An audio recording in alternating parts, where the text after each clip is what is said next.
არ ვიცი იცით თუ არა რას ნიშნავს სიტყვა ყელყელაობა ან იცით თუ არა სიტყვა რას ნიშნავს ყელყელაობს ცხადია მე ვიცი მაგრამ გადავამოწმე საკუთარი ცოდნა საკუთარი თავი და აღმოვაჩინე რომ ეს არის ჯავახურ ლექსიკონში ყოველ შემთხვევაში ასეა განმარტებული ძალიან კარგად ოსტატურად არის განმარტებული გაპრანჭვა ამაყობა სიამაყე კეკლუცობა ხო და ლამაზი როა იმიტომ ყელყელაობს ყელყელაობა არის თავის მაღლა აწევა კისრის დაგრძელება გამახსენდა მოცელავს მაღალ ზამბახებს სელი გალაქტიონის ფეხის წერებზე დადგომა ყეყეჩობა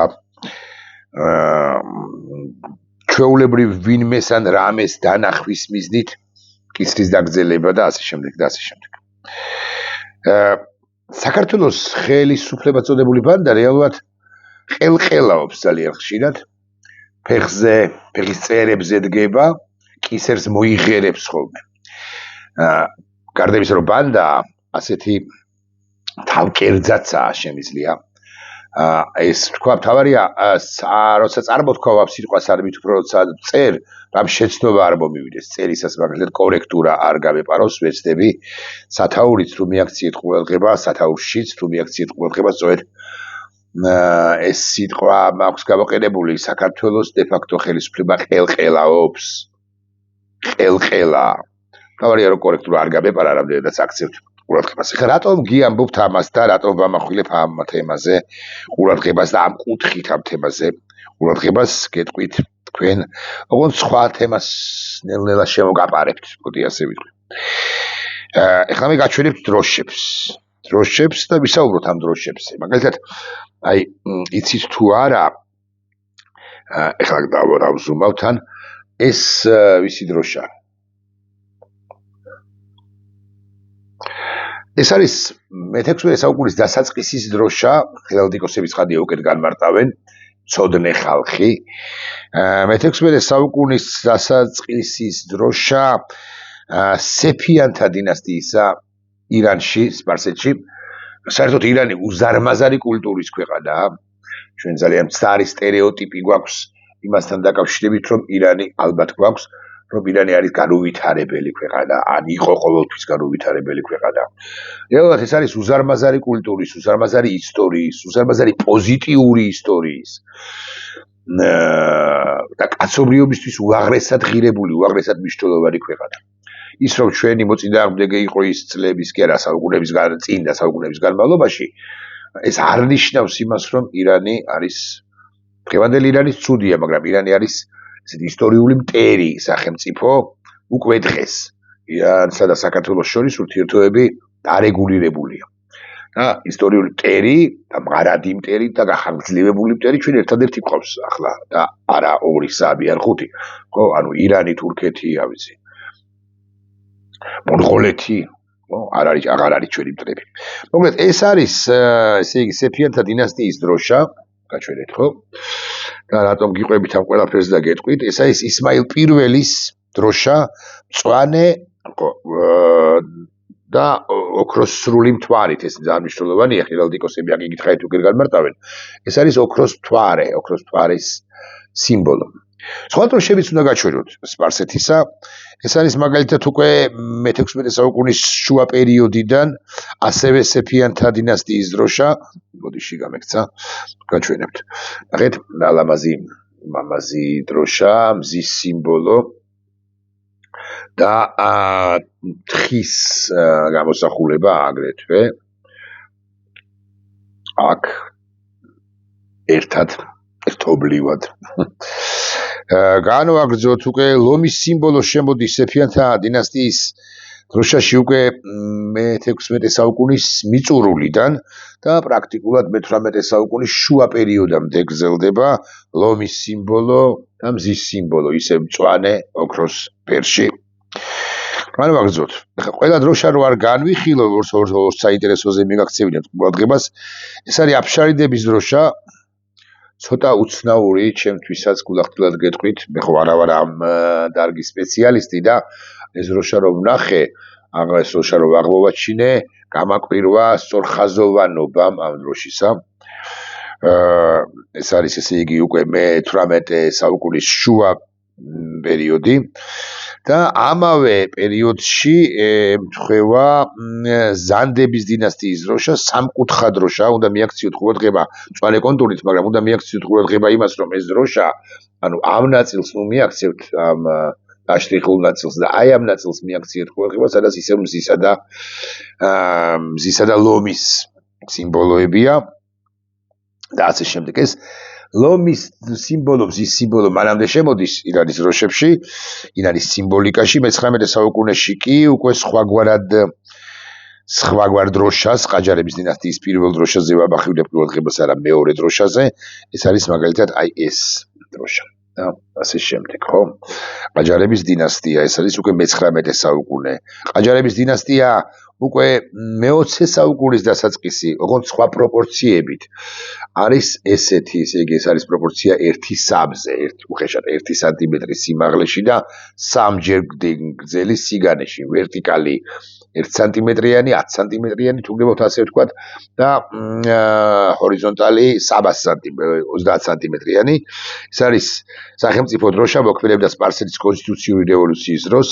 ფერებს სიმბოლური მნიშვნელობა აქვს, მწვანე აღნიშნავს ისლამს, ეს დაბაჯყლაბის თქმა, წითელი წამებულთა სისხლს, ხოლო თეთრი მშვიდობასა და ზოროასტრიზმს. ეხლა ზოროასტრიზმი რა არის, ამას ნუ არ განმამარტებინებთ, მაგრამ მაღალი ალბათობით ბევრმა თქვენგანმა იცის. უკვე მე-20 საუკუნის 20-იანი წლებიდან ფეხლევის გვარი ხო გაგიგიათ, ფეხლევის დინასტიის დროშა შემოდის 64 წლამდე იგივე პროპორციებით 1:3-ზე და გაჩვენებთ ბოდიში აქ ესე იგი ესეთია გრძელი დროშა, ჰორიზონტალური, რა საკვირველია, მაგრამ გრძელი, ისევ ლომი, ისევ მზე ის ზურგს უკან თუ აქცევთ ყურადღებას და ფეხლევის დინასტიის დროშა, მეთქი გითხარით, ხო?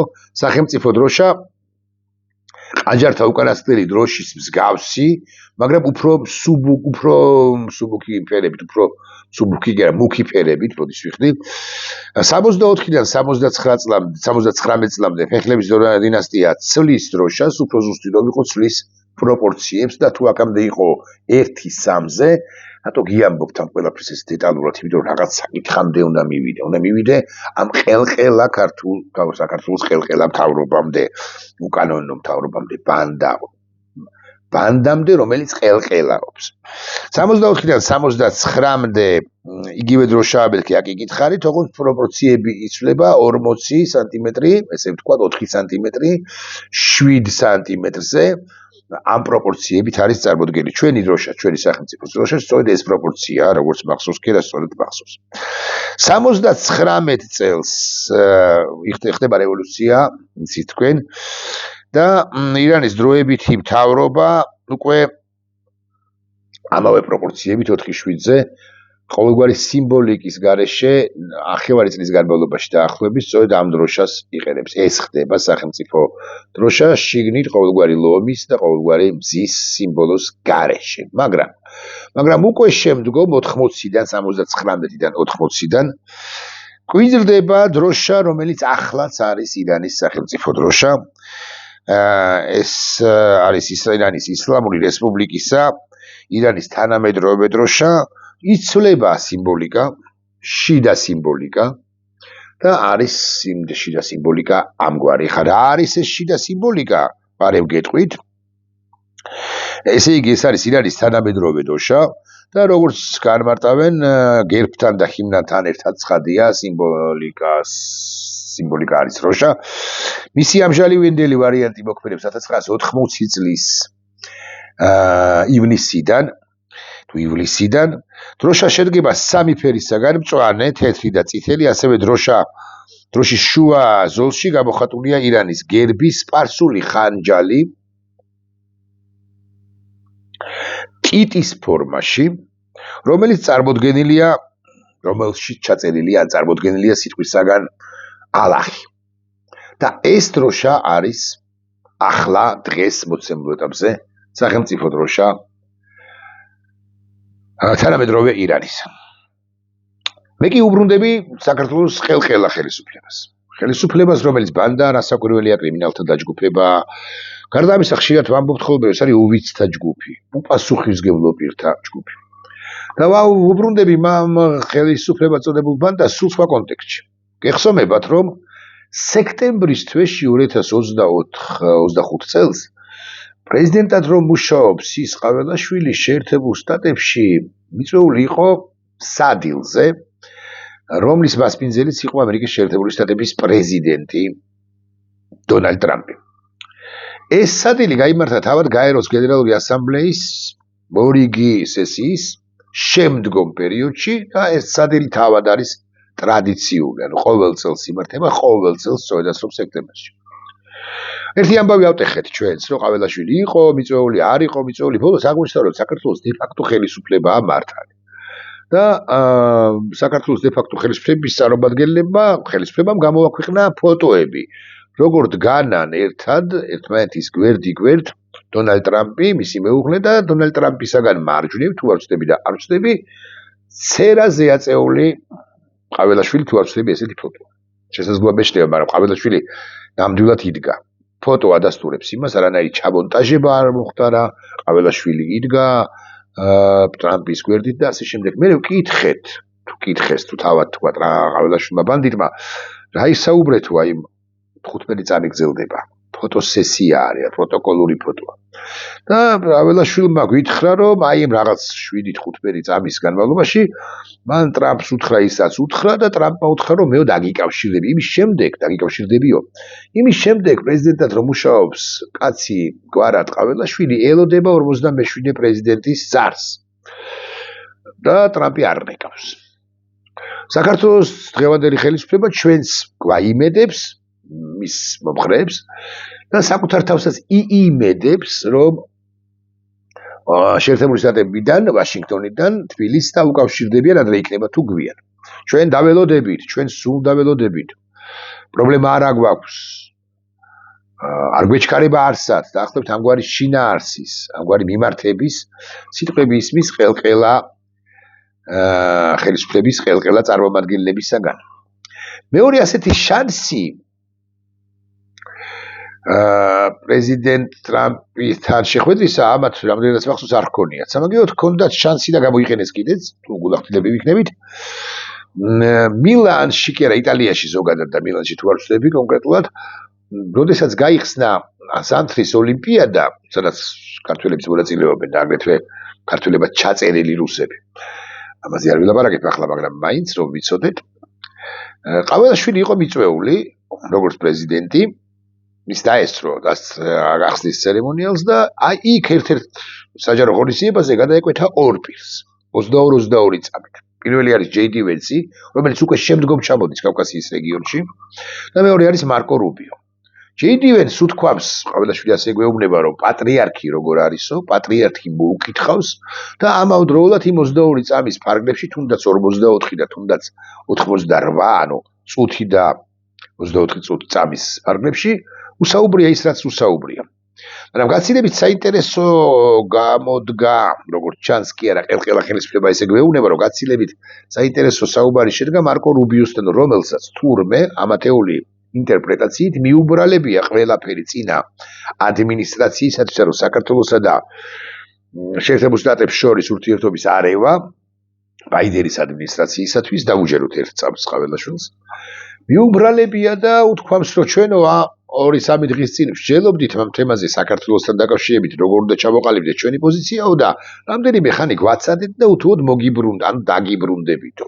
ან დაგიკავშირდებითო. აი ტრამპი ხოლმე დაკავშირდებოდა სექტემბრიდან და ეხლა უკვე მარკო რუბიოსაც ტრამპსაც ველით, ჯეი-დი ვენსაც ველით, ისინი ელიან მერას ველით და მარკო რუბიოსაც ველით და ჯეი-დი ვენსაც და ტრამპსაც, ანუ სამი პირი უნდა დაგვიკავშირდეთ ცალ-ცალკე თუ ერთად. ამათეული გაგებით შეიძლება ერთადაც კი. ყაველაშვილი ფრიად ბედნიერი იყო და თითქოს მოეჩქარებოდა თბილისში, რომ გაეკეთებინა განცხადება იმის თაობაზე, რომ ამერიკის შეერთებული შტატებთან აგე ურთიერთობის დალაგება იწყება. ამას მოჰყვა ყელყელა ირაკლი კობახიძის განცხადება იმის თაობაზე, რომ ჩვენ უნდა ველოდებითო და თან ღირებულებები ხო საერთო გვაქვსო, ამასაც ამბობენ ხელისუფლებად წოდებული ბანდის ყელყელა ბანდის წარმომადგენლები, ყოველი მეორე მაჭავარიანი, ყოველი მესამე როგორია ის კირცხალია. პაპუაშვილი ხო ხშირად ამბობს ამას, ევროპას აგინებს და ამერიკას არ აქებს, მაგრამ მაინც. ეგრა მაგის პასუხია პაპუაშვილს რატო გამახსენდა არ ვიცი, მაგრამ თუ ესენი ესე ეშურებიან ამერიკის შეერთებული შტატების დღევანდელ ხელისუფლებასთან, ურთიერთობის დაალაგებას, კითხვა მაქვს ამგვარი, მაშ რატო აგინებინებენ ზაზა შათილიშვილს, სწორედაც რომ ტრამპს და დღევანდელ ადმინისტრაციას არ მითხრათ, რომ შეთანხმებული არ არის. შეთანხმებულია ნებისმიერ შემთხვევაში, იმიტომ რომ იმედი ეს პროპაგანდისტური არხი ვერ გაბედავდა ვინმე ფილოსოფოსი შათილიშვილის, ან ფილოსოფოსად წოდებული ხელხელა კორექტულ არ გამეპაროს, შათილიშვილის აზრების, ეპისტოლეების გამოქვეყნებას ერთგვარი ნებართვა რო არ კონდეს სუსიდან პირველ ყოვლისა და პარტიიდან დასაყრდველია და ვინც ის და იქნება აბასთუმნის უღრანების ბინადარის დიდი სასახლიდან, სადაც გამაგრებულია ბევრი ივანიშვილი.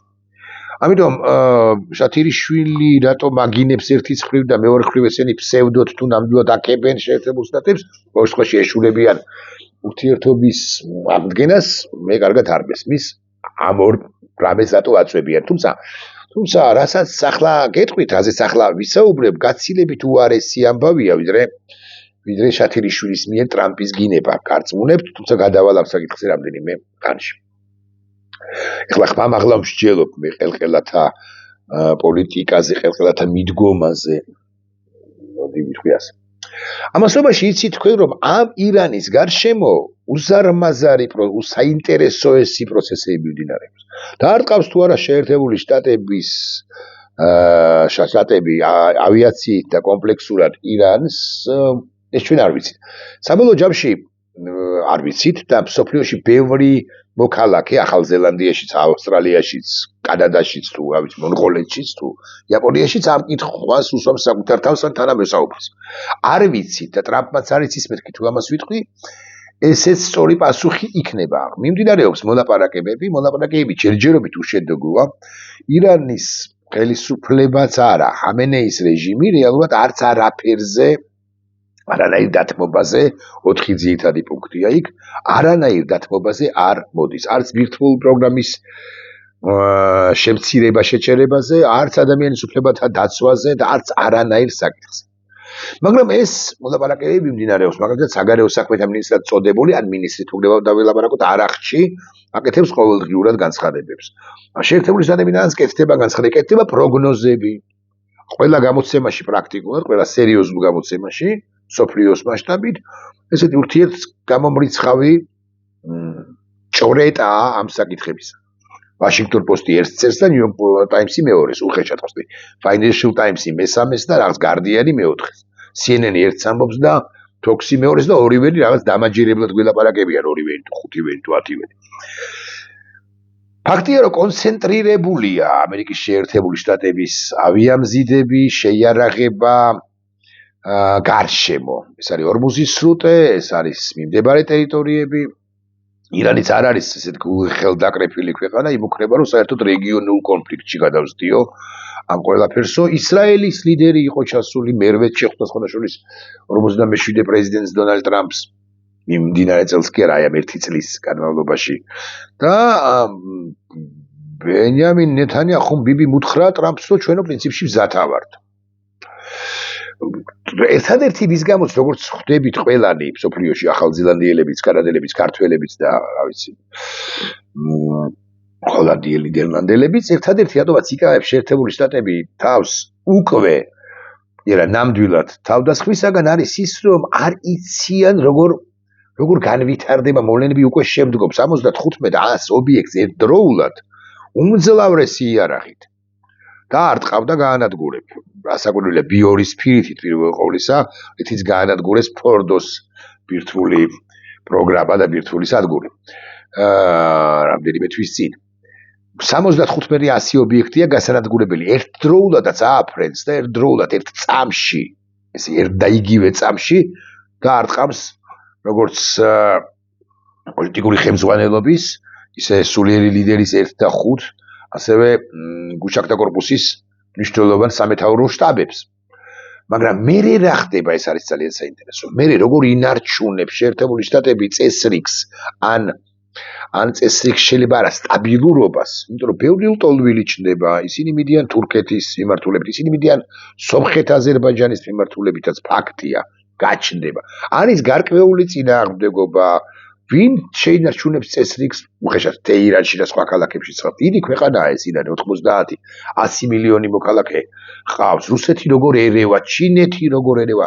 ისეთი ნიუანსებია, რომელთა 1%-იც კი რომ აღვწერო, ხო, დიდი ბიჭობა იქნება 99% გადა 99%-ს გადა, იმიტომ არ შევეხები რომ დრო არ მეყოფა. არამედ იმიტომ რომ არ ვიცი. გულახდილად გეტყვი და არც არავინ იცის.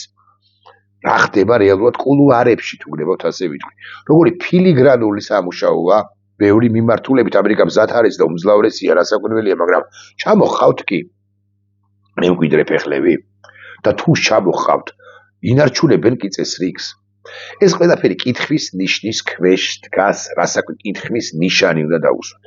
თუმცა სურვილი რასაკვირველია გააქვს, იმიტომ რომ რატო გაქვს იცით ამ ჰამენეის რეჟიმმა და ჰამენეიმ პერსონალურად ბრძანებით დახოცა მინიმუმ 36,560 და რეალურად სხვა ცნობებით 50-55,000 ადამიანი ამ არასრული 2 კვირის წინ. კაცობრიობის წინაშე ჩადენილი დანაშაულია არნახული მეთქი, ასე ვიტყვი, 2 ღამის განმავლობაში.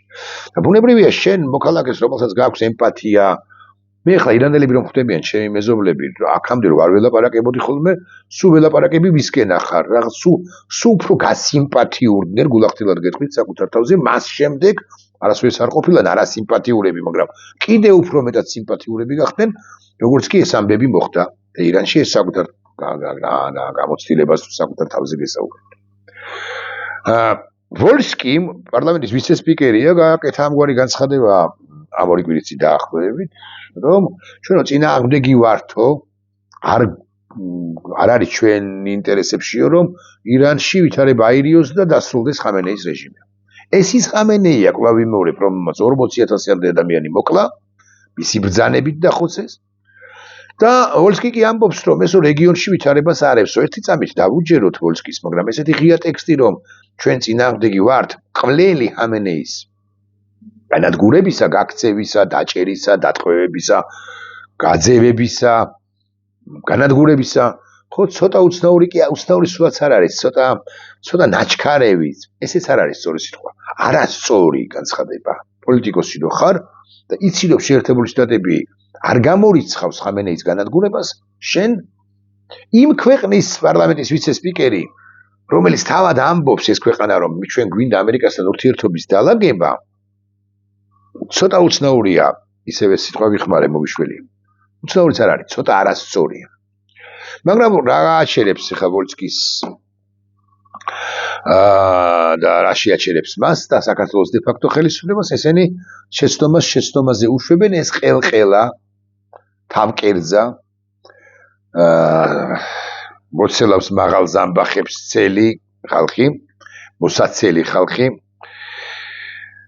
როგორც ზამბახები მოიცელება ხოლმე, გარკვეულ შემთხვევებში კი არა, ხშირად პირდაპირ მნიშვნელობით მოცელვას, მით უფრო ფერხებიდან ან კისრის წაწყვეტას, რასაკვირველი არ გულისხმობ. რო არ მობედაოს ბანდიტი მდინარაზე და მისი ჯგუფები. ახლა დაუბრუნდეთ დროშის საკითხს. აი რა უნდა გააკეთო მაშინ, როდესაც ირანის ისლამური რევოლუციის ხაზგასმით ვამბობ, ირანის ისლამური რევოლუციის წლისთავია. გეკითხებით, მე პასუხი თქვენ უნდა მიპასუხოთ ამ კითხვაზე. ხო? ეხლავე სუსტი თარიღები უნდა ჩავხედო, სუსტ თარიღებს უნდა ჩავხედო. ისლამსკაია რევოლუცია ქართულში არ წერია, ისლამის რევოლუცია ირანში, ირანის რევოლუცია 79 წელს და ასე შემდეგ, ფეხლები გააგდეს, ეს ყველაფერი ვიცით და ეს მიმდინარეობდა 7 იანვრიდან 78 წლისა, 79 წლის 11 თებერვლამდე. ახლა დღეს 12 გვაქვს ჩვენ, ეს დღევანდელი დღე და ბნელდება დღევანდელ დღეს და ღამდება. ახლა განათებული არ არის ანძა ჩვენი, რამდენიც მივხვდები, თუმცა გუშინ, სწორედ წლის თავზე იმ ქვეყნის დედაქალაქში, რომელიც ეს ქვეყანა თავის მხრივ ამბობს ღიად მისი დე-ფაქტო ხელისუფლება, რომ ამერიკასთან ურთიერთობას ვეშურებიო, ვისწრაფვიო ამერიკისაკენო, გადატვირთვა მინდაო. იმ ქვეყნის დედაქალაქში სატელევიზიო ანძა ამათმა გაანათეს სწორედაც რომ ირანის ფერებში. ეხლა გაჩვენებთ ამ კადრს, ფოტოს. ბოდიში. ესე იგი, ეს კადრი და ფოტო არის ამგვარი. ვიდეოც ჩამიგდეს მე და ეს კიდე რაღაცი მინდა ნავიღე. ერთ-ერთ users ქონდა გამოქვეყნებული, ანუ მწვანე ფერი, შუაში თეთრი და ქვემოთ წითელი. ვინ სთხოვა, ან ვინ აიძულა, ან ვინ უბიძგა კალაძეს, რომელიც ვერია პასუხისმგებელი დროშის ფერებში ანძის გადათებაზე, თუ გაენათებინათ ამ ფერებში.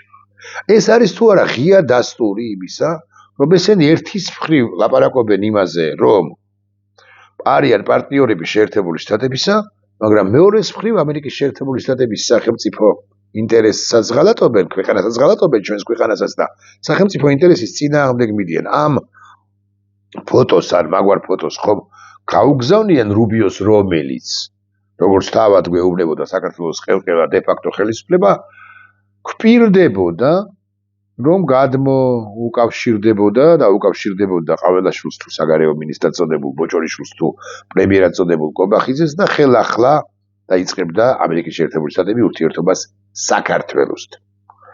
მე ამ კითხვაზე პასუხი არ მაქვს. მაგრამ ეს არის ნათელი თვალსაჩინოება, ნათელი დადასტურება, რომ დე-ფაქტო ხელისუფლება ყველაზე უკეთეს შემთხვევაში მისთვის ჭკუა არ აქვს. მაგრამ მე არ მგონია რომ თლად ასეთი უჭკუები იყვნენ. ვინ ჩაერია ამ პროცესში? რომ საქართველოში, თბილისში ანზა ცენტრალური სატელევიზიო, კარგად ჩანს მგონი, განათებული იყო სწორედაც რომ დღევანდელი ხამენეის რეჟიმის სახელმწიფოს დროშის ფერებში. ბუდიში შარშან როცა არ იყო ესეთი დიდი პრობლემა, განათებული იყო? მე გეტყვით რომ არა.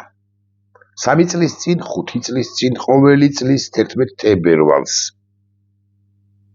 ანათებდა მერია, მაშინაც მერი იყო მერი კალაძე, კახა კალაძე. იღებდნენ კი შეკვეთას იმის თაობაზე, რომ 11 თებერვალს გაენათებინათ ირანის დროშის ფერებში. ფერებით. არა. რამდენი სახელმწიფოს დამოუკიდებლობა ან მნიშვნელოვანი თარიღი, რამდენი ქვეყანაა მსოფლიოში 200-200-ზე მეტი. ყოველ დღე სხვადასხვა ფერებში გვაქვს ჩვენ განათებული ანძა? არა. რუსეთის დამოუკიდებლობა როცა არის, თუ არ ვცდები ივნისში. День независимости, როგორ დავზეგნოთ, ხო? მე მგონი ივნისში, მაგრამ მაინც ნახავ.